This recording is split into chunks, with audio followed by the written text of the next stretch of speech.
diversion, unusually a problem with the co-pilot. To my knowledge, it's the first time this has ever occurred with a pilot.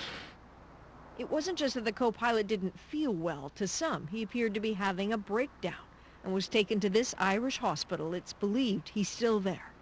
What happened on board is murky. The CBC spoke with a passenger, Sean Finucane, who described a mid-flight call for doctors and then the co-pilot being carried into the cabin in restraints. He was very, very distraught. He was yelling loudly at times. When they tried to put his shoes on later, he swore and threatened people. His voice was clear, so it didn't sound like he was drunk or anything. But he was swearing and asking for God and very, very distressed. He specifically said he wanted to talk to God.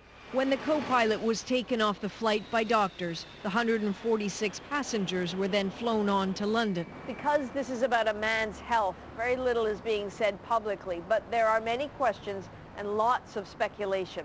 Was the co-pilot overstressed? Had he flown too many hours? Were there ever any indications of potential problems? And if so, what was done about them? Air Canada, like many airlines, does do frequent medical checks, but not, it seems, in-depth psychological ones. According to one tester, pilots are just asked a series of questions.